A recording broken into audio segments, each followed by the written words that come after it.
People usually think losing weight is about half diet and half exercise, but those two combined only account for about 25%. Another 25% is good quality sleep, and the remaining 50%, yes, half, is actually doing what you said you would.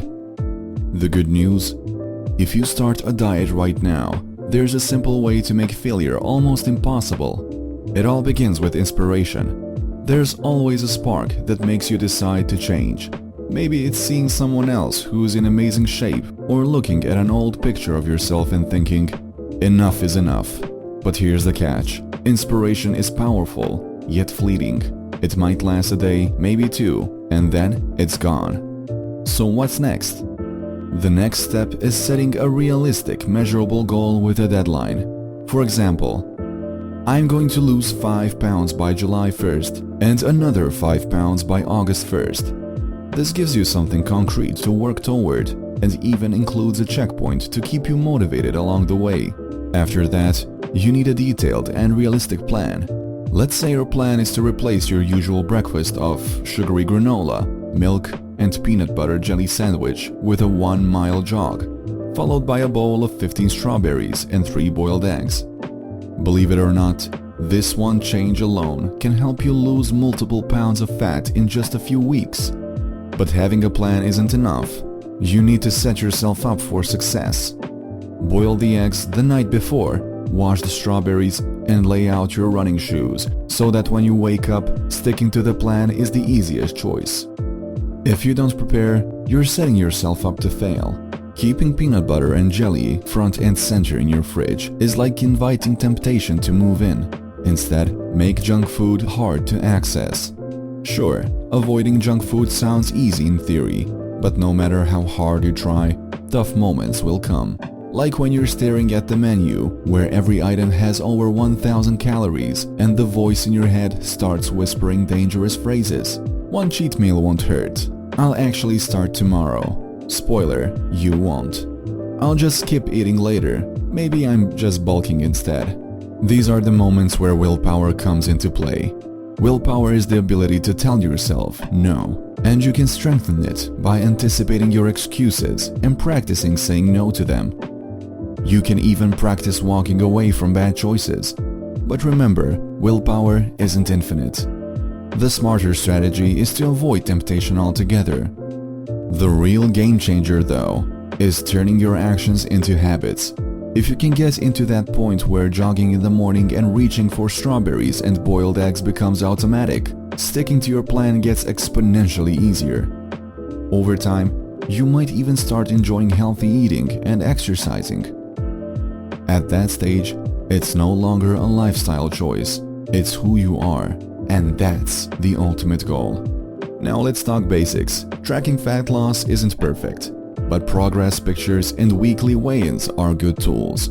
Don't expect dramatic visual changes in the first few weeks, or even months, because your body prioritizes losing fat from places you might not notice. Once you start seeing visible progress though, it accelerates quickly. Weigh yourself daily if you want, but remember that the scale can fluctuate due to water weight or what you've eaten.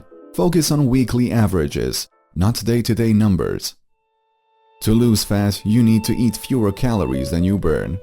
For example, if your body burns 2,000 calories in a day, eating 1,700 calories will create a deficit that forces your body to burn fat for energy. Dropping your intake to 1,500 or 1,200 calories will speed up fat loss, but it also makes the diet harder to sustain. Use an online calorie calculator as a starting point, but keep in mind that metabolism varies. Hormonal issues, stress, and other factors can throw off the numbers. So adjust based on how your weight changes over time. Counting calories works, but it requires effort. You'll need nutrition labels, apps, mental math, and possibly a food scale. If you're not into precision, you can estimate, but play it safe. Round everything up. 300 calories is probably 500. 800 is likely 1000, and anything too small to count is at least 50. Before diving into the no tracking method, let's talk macronutrients. For most people, focusing on calories and protein is enough, so make sure you're getting enough protein and fats, and fill the rest of your calories with whatever fits. Just be mindful of calorie-dense foods like oil, sauces, nuts, and cheese. A tiny serving can pack a huge calorie punch. You've probably heard that carbs cause weight gain. That's not about fruits, vegetables, fibers, or whole grains. It's about refined, processed carbs. Think sugary cereals, chips, and desserts.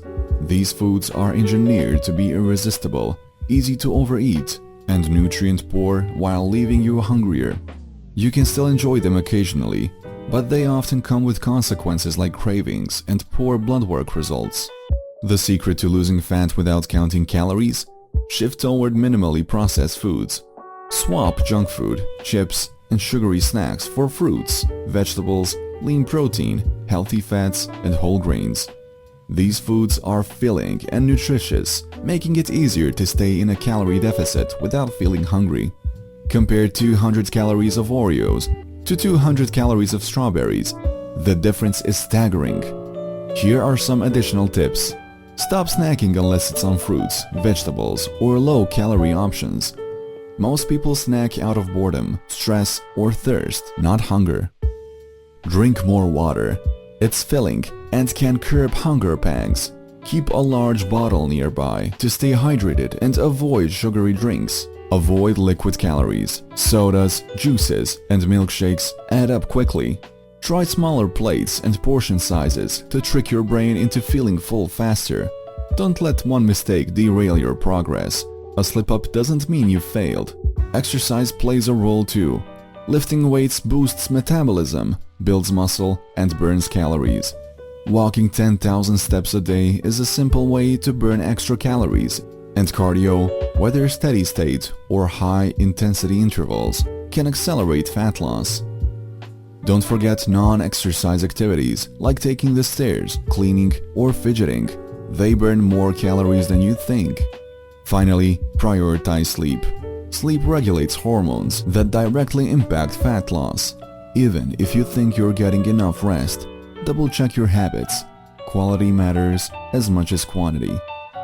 Remember, consistency is key. Start small, build habits, and trust the process.